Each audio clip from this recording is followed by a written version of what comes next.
सभी बच्चों को मेरा नमस्कार। साथियों, आज अपन शुरू करेंगे जूनियर अकाउंटेंट के लिए और आरपीएससी फर्स्ट ग्रेड के लिए। मैं आपको बता दूं, जूनियर अकाउंटेंट और आरपीएससी फर्स्ट ग्रेड का सिलेबस सेम है। सेकंड सब्जेक्ट जिसको बोलते हैं अपन, सेम है। इस बुक के माध्यम से मैं आपको करवाऊंगा पार्टनरशिप। दोस्तों, इस बुक में पार्टनरशिप दे रखी है और कंपनी दे रखी है। अपन डिस्कस करेंगे पार्टनरशिप को। दोस्तों, मैं आपको बता दूं, जो बच्चा बुक के माध्यम से तैयारी करता है उसका सिलेक्शन 100% है, और जो बच्चा नोट्स के माध्यम से तैयारी करता है, आज भी खास तौर से, हालांकि किसी को बुरा लगेगा, मैं माफ़ी चाहता हूं, जो नोट्स के माध्यम से तैयारी करता है वो बच्चा लास्ट में यही बोलता है कि सर मैं 5 नंबर से रह गया, या पॉइंटों से रह गया, या 4 नंबर से रह गया। अगर मैं बुक पढ़ लेता टाइम के अकॉर्डिंग तो मेरा सिलेक्शन आज कोई नहीं रोक सकता था। दोस्तों, जो बच्चे नोट्स पढ़ रहे हैं, जो नोट्स के माध्यम से तैयारी कर रहे हैं और जो नोट्स के माध्यम से तैयारी करवाए जा रहे हैं, दोस्तों काटा मार देना, सीधी सी बात ये है। क्योंकि नोट्स के अंदर वही करवाया जाता है जो सभी बच्चों को समान लेवल से करवाया जाता है। तो इसका मतलब तो ये हो गया कि सभी बच्चों को सिलेक्शन होगा। जो नोट्स पढ़ रहे हैं, पूरे राजस्थान में जो नोट्स की तैयारी करवा रहा है, उनका सभी का सिलेक्शन हो जाएगा। ऐसा जरा अपनी भूल है दोस्तों, सीधी सी बात ये। जो बच्चा किताब की छाननी करेगा, किताब के अंदर से जो मैटर छांटेगा, उस बच्चे का सिलेक्शन श्योर होगा। इस बात को ध्यान रखना। अभी आरएसएसएम बोर्ड ने हाउसिंग बोर्ड का पेपर लिया था। जरा सर आप देखना दोस्तों, जो नोट्स के माध्यम से तैयारी करवाई थी, मुझे कसम लगे भगवान की अगर मैं झूठ बोलूं, जो बच्चे नोट्स पढ़ के गए थे उनकी हवाई नहीं लगी इस आरएसएसएम बोर्ड के अंदर। क्योंकि जूनियर अकाउंटेंट के जो क्वेश्चन पूछे गए थे वो बुक्स के माध्यम से पूछे गए थे, ऊपर के बेसिक क्वेश्चन पूछे गए थे, जो बच्चे जो कोचिंग के टीचर करवाते ही नहीं हैं। जो टीचर 100 रुपये से लेकर 10,000 रुपये तक की तैयारी करवाता है, उनके नोट्स में सवाल नेड़े तेड़े नज़दीकी में सवाल नहीं है। क्योंकि वो सवाल जो अपन छोड़ते हैं वो सवाल आरएसएसएम बोर्ड या आरपीएससी सवाल पूछ लेता है दोस्तों। तो ध्यान रखना दोस्तों, अपने को बुक्स के माध्यम से तैयारी करनी है, अपना एक सिंगल क्वेश्चन गलत ना हो। और एक अच्छी बात मैं आपको और बता दूं, अभी जूनियर अकाउंटेंट का पेपर आगे की ओर खिसका है, तो इसका मतलब अपने पास में 5 महीने बड़े बड़े हैं। तो इसके अंदर अपन पार्टनरशिप वगैरह, ऑडिट वगैरह और बिजनेस मेथड डिटेल से कवर करेंगे। अपना एक सिंगल क्वेश्चन गलत ना हो दोस्तों। सारे के सारे प्रैक्टिस क्वेश्चन करेंगे इस चैनल के अंदर। मैं जरूरी नहीं है मैं ये बोलूँ कि आपको इसी चैनल पे पढ़ो या मैं बुक पढ़ाऊँ, नहीं दोस्तों, आप खुद पढ़ सकते हो। आप मार्केट से बुक लाइए, बुक्स को जितना रिवाइज करोगे, जितना कंटेंट पे आप काम करोगे, आपका सिलेक्शन उतना ही निश्चित होगा दोस्तों, नोट्स की आदत अभी छोड़ देना, क्योंकि नोट्स के अंदर उतना ही करवाया जाता है जितने में बच्चा खुश रहता है। आगे बढ़ेंगे तो अपना सिलेक्शन भी हो जाएगा। आगे अपन बढ़ नहीं पाएंगे क्योंकि नोट्स के अंदर अपन सीमित हो गए, और एक खुशी महसूस होती है, यार नोट्स पढ़ लिए मैंने, मेरे याद हो गया सब कुछ। ये बातें सरासर गलत है दोस्तों। देखिए दोस्तों, ज़्यादा मैं नहीं समझाऊंगा, आप समझदार हो, ज़्यादा मैं टाइम खराब नहीं करूँगा। अब अपन शुरू करते हैं आरपीएससी फर्स्ट ग्रेड के अंदर। अब देखिए दोस्तों, ये अपन फर्स्ट ग्रेड की भी तैयारी करेंगे और जूनियर अकाउंटेंट की भी तैयारी करेंगे। जो जो चीज़ें मेन कॉमन है वो सबसे पहले उनको उठाएंगे अपन दोस्तों। देखिए दोस्तों, शुरू करते हैं अपन। साथियों, लेखा शास्त्र की किताब है ये, कक्षा 12 की, जो राजस्थान माध्यमिक शिक्षा बोर्ड की है, अजमेर मंडल की। देखिए दोस्तों, इसके अंदर अपन डिस्कस करेंगे। इसमें सबसे पहले 4 पार्ट दे रखे हैं। ये पार्टनरशिप का पूरा पोर्शन अपने जूनियर अकाउंटेंट भी लगता है और ये अपना आरपीएससी फर्स्ट ग्रेड के अंदर भी लगता है। और सेंटर की भर्ती जो ईएमआरएस वगैरह चलती है, जूनियर अकाउंटेंट चलती है, जितने भी उनमें सभी में पार्टनरशिप सेम रहती है, उसमें कोई टेंशन नहीं है अपने को। सबसे पहला टॉपिक है साझेदारी का सामान्य परिचय। जिस बच्चे ने सामान्य परिचय के ऊपर डिटेल से काम कर लिया, उसके आगे वाले टॉपिक बिल्कुल ईजी हो जाते हैं, उनमें कहीं दिक्कत नहीं आती।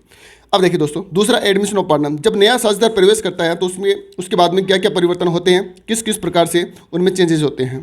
तीसरा टॉपिक, साझेदार का अवकाश ग्रहण करने पे या मृत्यु होने पे उनके बाद में उनका किस तरीके से ट्रीटमेंट किया जाता है, प्रॉफिट्स का, सेक्रीफाइस रेशो का या फिर नए रेशो का। चौथा टॉपिक अपन पढ़ेंगे फर्म का समापन, डिसोल्यूशन ऑफ फर्म के समापन पे किस किस तरीके से अकाउंट्स बनाए जाते हैं और क्या किस होता है, जॉइंट पॉलिसी वगैरह, उनका कैसे ट्रीटमेंट किया जाता है। तो दोस्तों, इन चारों टॉपिक को अपन डिटेल से डिस्कस करेंगे ताकि अपना एक सिंगल क्वेश्चन भी गलत ना हो साथियों। देखिए दोस्तों, मैं आपको बता दूं, आज अपनी पहली क्लास है, छोटी क्लास रखेंगे, बड़ी क्लास नहीं रखेंगे, बेसिक्स है। आपको बता देता हूँ मैं किस तरीके से पढ़ाऊंगा, वो चीज़ें मैं आपको बताने के लिए आया हूँ। कल से अपनी रेगुलर क्लास रहेगी, लंबी वीडियो आएगी अपनी।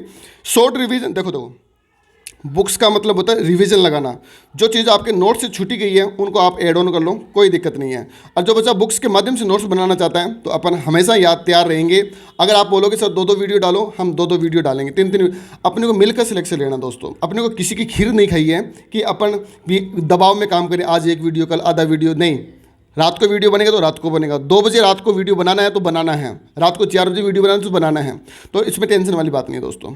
अब देखिए दोस्तों, अगला वित्तीय विवरणों का विश्लेषण, ये बहुत अच्छा टॉपिक है जो आरपीएससी फर्स्ट ग्रेड के अंदर यहाँ से सवाल बनते हैं। रेशियो एनालिसिस का भी सवाल बनते हैं और लेखा शास्त्र में नैतिकता, इसको भी अपन डिटेल से पढ़ेंगे। ये सारे के सारे ये टॉपिक है ना, ये टॉपिक ये आरपीएससी फर्स्ट ग्रेड के हैं। और जो पार्टनरशिप और ये accounting for non trading organisation and profession, ये अपना इसका जूनियर अकाउंटेंट का भी है और पार्टनरशिप जूनियर अकाउंटेंट का कंपनी आरपीएससी फर्स्ट ग्रेड के, इसको अपन बाद में करेंगे। सबसे पहले अपन जूनियर अकाउंटेंट का पोर्शन को कवर करेंगे दोस्तों। तो ज़्यादा टाइम नहीं खराब करते हुए देखिए दोस्तों, मैं टॉपिक पे आ चुका हूँ। सबसे पहले देखिए दोस्तों, आराम से रिलैक्स होकर देखना दोस्तों। पहला टॉपिक का नाम क्या है? साझेदारी का सामान्य परिचय, जनरल इंट्रोडक्शन पढ़ेंगे अपन पार्टनरशिप का। जनरल इंट्रोडक्शन किसका पढ़ेंगे? पार्टनरशिप का। इस टॉपिक को अपन पढ़ेंगे क्या क्या, वो देखिए दोस्तों।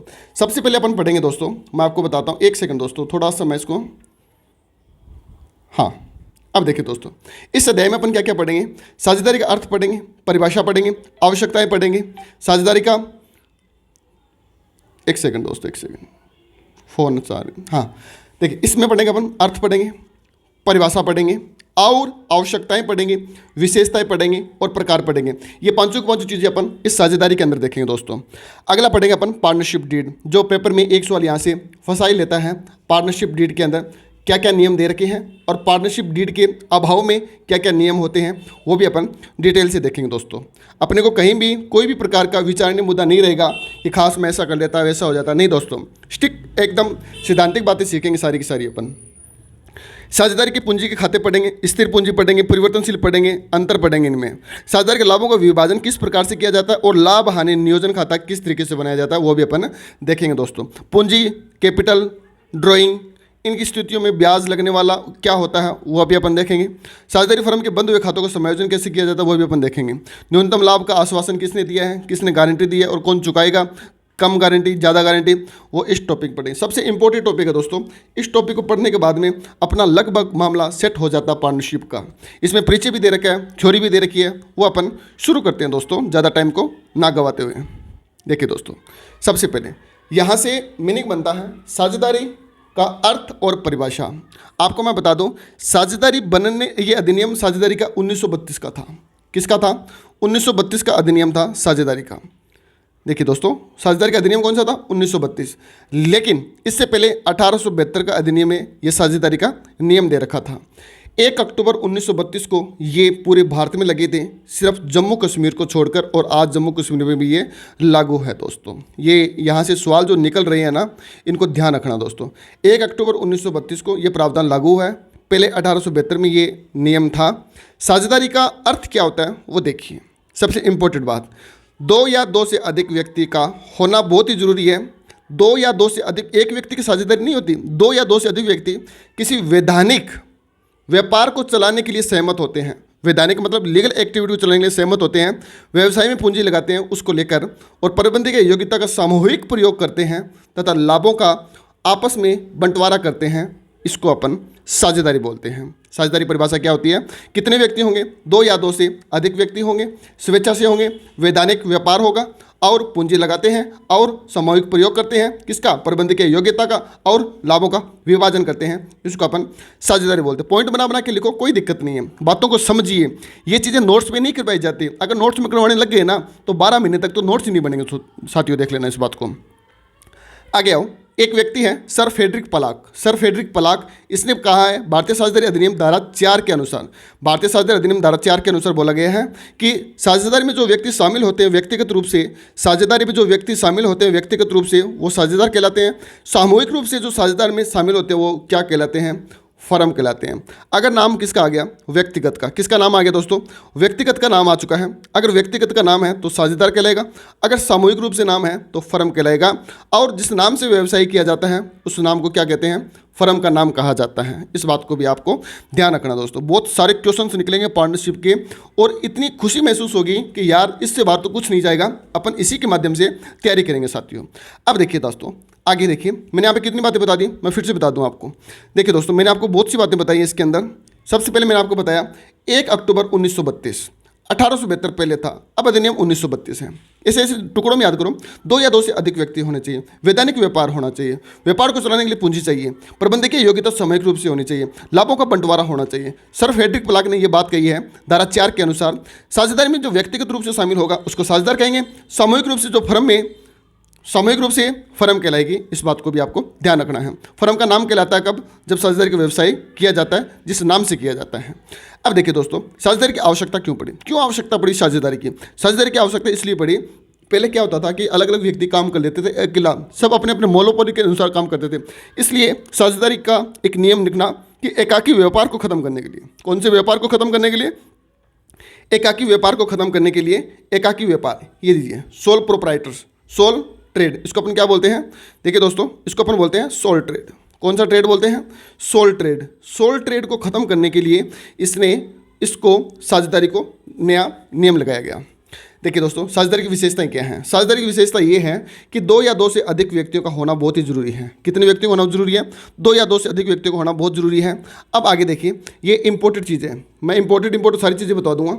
ये इंपोर्टेड है कि भारतीय साझेदारी अधिनियम में साझेदारी की अधिकतम संख्या का कहीं उल्लेख है क्या? पहली बात तो ये, क्या भारतीय साझेदारी अधिनियम में साझेदारों की अधिकतम संख्या उल्लेख है क्या? बिल्कुल नहीं है, कहीं भी उल्लेख नहीं दे रखा, कहीं भी उल्लेख नहीं दे रखा। लेकिन 2 कंडीशंस लगती हैं। एक तो लगती है कंपनी अधिनियम। कौन सा अधिनियम है? कंपनी अधिनियम की धारा कौन सी? 464 के अनुसार एक साझेदारी संस्था में साझेदारों की अधिकतम संख्या कितनी होगी? 100 होगी। सबसे अच्छी बात, 464 के अनुसार कंपनी अधिनियम की धारा 464 के अनुसार अधिकतम सदस्य संख्या कितनी होगी? 100 होगी। लेकिन एक कंपनी का नियम बनता है 2014 का 10 का नियम बनता है, उससे में अधिकतम सदस्य संख्या कितनी दे रखी है? 50 दे रखी है। पेपर में सवाल सीधा का सीधा पूछा जाएगा, कंपनी अधिनियम की धारा 464 के अनुसार साझेदारी संस्था में अधिकतम संख्या कितनी होगी? 100 होगी। अगर 2014 के नियम 10 के अनुसार अधिकतम सदस्य संख्या कितनी होगी? 50 होगी। इस बात को भी आपको खास तौर से ध्यान रखना दोस्तों। क्लियर दोस्तों? अब देखिए दोस्तों, एक सवाल और बनता है यहाँ से, साझेदारों के मध्य समझौता या अनुबंध होना। बिल्कुल, साझेदारी का जन्म समझौते से हुआ है, ठहराव से हुआ है दोस्तों। इस बात को ध्यान रखना। भारतीय अनुबंध अधिनियम की धारा 5 के अनुसार साझेदारी का जन्म अनुबंध से होता है। किससे होता है? अनुबंध से होता है। और ये साझेदारी तो केवल ठहराव से उत्पन्न होती है। इस बात को ध्यान रखना दोस्तों। मैं आपको इसी में बताता हूँ कि भाई पेपर में सवाल किस तरीके से है। साझेदारी उत्पन्न होती है किसके माध्यम से? ठहराव के माध्यम से। किसके माध्यम से? ठहराव के माध्यम से। भारतीय अनुबंध अधिनियम की धारा 5 के अनुसार साझेदारी का जन्म किससे हुआ है? अनुबंध से हुआ है। दोनों बातों को ध्यान रखना दोस्तों। भारतीय अनुबंध अधिनियम की धारा 5 के अनुसार साझेदारी का जन्म किससे हुआ है? अनुबंध से हुआ है, केवल ठहराव से। इस प्रकार साझेदारी का जन्म कानून के प्रभाव से तथा उत्तराधिकार से भी नहीं होता है। यह किससे होता है? केवल ठहराव से होता है। इस बात को ध्यान, अगर नाम आ गया भारतीय अनुबंध अधिनियम की धारा 5 के अनुसार तो साझेदारी अनुबंध से होती है। अगर सामान्य रूप में देखा जाए तो ये एक ठहराव से उत्पन्न होती है। क्लियर दोस्तों? इन दोनों बातों को ध्यान रखना।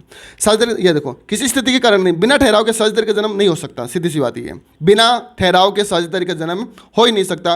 केवल 2 पक्षकारों द्वारा मिलकर कारोबार करने मात्र से वे साझेदार नहीं बनते। इसी प्रकार साझेदारी का जन्म कानून के प्रभाव से नहीं होता, उत्तराधिकार से भी नहीं होता। यह तो केवल और केवल किससे होगा? ठहराव से होगा। ज़्यादा दिमाग खपत करने की जरूरत नहीं है, सीधा सीधा सवाल आएगा। साझेदारी का उत्पन्न होता है ठहराव से। किससे उत्पन्न होगा? ठहराव से उत्पन्न होगा दोस्तों। इस बात को गांठ बांध के रखना, साझेदारी का उत्पन्न ठहराव से उत्पन्न होता है। आइए, लाभों का विभाजन। मैंने आपको पहले भी बताया था कि लाभों का प्रमुख उद्देश्य क्या होता है साझेदारी का। साझेदारी का प्रमुख उद्देश्य होता है, अपने देख लो, अपने क्या उद्देश्य है जिंदगी में? लाभ कमाना, पैसा पैसा, सब कुछ पैसा चाहिए। तो साझेदारी का भी मुख्य उद्देश्य क्या होगा? साझेदारों में लाभ कमाना व उससे साझेदारों के मध्य बांटना। सबसे अच्छी बात है। देखिए दोस्तों, अब यहाँ पे अपन एक बात पढ़ते हैं। कोई भी संस्था जिसका उद्देश्य लाभ कमाना नहीं हो, अर्थात परोपकार करना हो, कानूनी रूप से वो साझेदार नहीं होगी। ऐसे थोड़ी ना कि सामाजिक काम कर रहे हैं, ना ना ना ना, हमें तो पैसे से मतलब है। जहाँ पे लाभ मिलता है वहाँ पे साझेदारी कहलाएगी। अगर उद्देश्य बना लिया कि नहीं मैं तो भला करना चाहता हूँ, ना, वो साझेदारी हो ही नहीं सकती दोस्तों। हानि में हिस्सा होना आवश्यक नहीं है। जैसे आवश्यक साझेदार का केवल फर्म के लाभों में हिस्सा होता है, हानियों में नहीं। देखो, मेन उद्देश्य लाभ कमाना होता है। हानि में वो बात की बातें, कोई हानि वहन कर भी सकता, कोई नहीं कर सकता, लेकिन मुख्य उद्देश्य लाभ कमाना होता है। इस बात को ध्यान रखना दोस्तों। अब सबसे इंपॉर्टेंट बता रहा हूं, जो लाइन सीधी की सीधी पेपर में छपने वाली है, सीधी की सीधी पेपर में छपेगी कि व्यवसाय, सुनते जाना, व्यवसाय शब्द में प्रत्येक व्यापार, धंधा व पैसा क्या होता है? शामिल होता है। सबसे बड़ा कौन है? व्यवसाय। व्यवसाय को होना बहुत जरूरी है। व्यवसाय शब्द में क्या क्या शामिल है? व्यापार शामिल है, धंधा शामिल है और पैसा शामिल है। पेपर में सवाल सीधा पूछा जाएगा कि इनमें से बड़ा कौन है, व्यवसाय बड़ा है, व्यापार बड़ा है, धंधा बड़ा है या फिर पैसा बड़ा है। तो बच्चे, बहुत से बच्चे ये करके आएंगे सर व्यापार बड़ा है। आरपीएससी ने अभी पेपर में पूछा था कि वो एचआरएम के अंदर कि मानव संसाधन विकास में प्रबंधकीय बड़ा है या फिर मानव संसाधन विकास बड़ा है। बच्चे प्रबंधकीय बड़ा करके आए थे। ये क्वेश्चन सब बच्चों का लगभग गलत था और बच्चे रो के चिल्ला के सब कुछ करके रह गए, लेकिन आरपीएससी ने अपने अनुसार उत्तर माना था क्योंकि वो सवाल किताब में दे रखा था आरपीएससी की बोर्ड के अंदर। तो दोस्तों आपको भी इस बात का ध्यान रखना है, व्यवसाय शब्द में प्रत्येक व्यापार, प्रत्येक धंधा और प्रत्येक पैसा शामिल है।